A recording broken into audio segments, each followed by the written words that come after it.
Com a poble treballador català, són moltes les lluites obreres que ens precedeixen.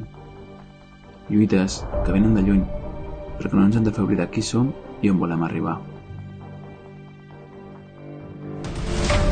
Lluites que han forjat un poble basat a defensar els seus drets socials i laborals i a conquerir-ne de nous. El fil roig d'aquesta lluita el podem trobar ja en els treballadors de la canadenca, conquerint la jornada laboral de 8 hores, amb la vaga dels tramvies de prim franquisme, que va fer trontollar el règim a la ciutat de Barcelona, l'ocupació de la SEAT, on Cap Bala va aturar els treballadors lluitant contra els acomiadaments, la vaga general per la carestia del 1974 al Baix Llobregat, la de Sabadell al 76, la resistència dels obrers de la Pegaso o l'organització popular durant la vaga del Metall.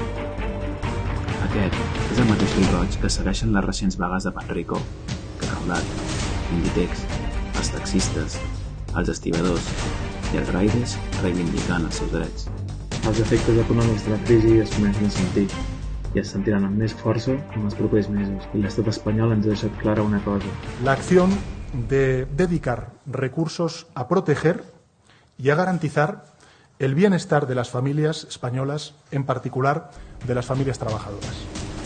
Tot i això, des de l'inici de la crisi sanitària, els joves treballadors i les nostres famílies hem vist com el govern de l'Estat ens donava l'esquena i ens deixava en mans de la patronal i els sindicats del règim.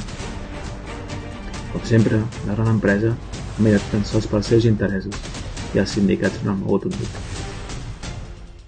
Ens han acomiadat, han destruït els nostres llocs de treball i els dels nostres pares. El capitalisme enterra els nostres futurs. Ens quedarem de braços plegats?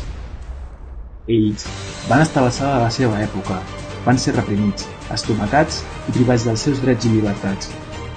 Però estaven determinats i van aconseguir conquestes fonamentals per a la nostra vida. La crisi global que estem vivint ens obliga a convertir-nos en punta de llança del demà que vindrà. Per ells, pels nostres pares i per totes que vindran. Recollim el fil roig de la joventut revolucionària catalana. No defallirem en la lluita per aturar la crisi, per transformar la realitat i per acabar amb el capitalisme que cega les nostres vides i provoca crisis devastadores. República, sostre i treball. La via catalana al socialisme.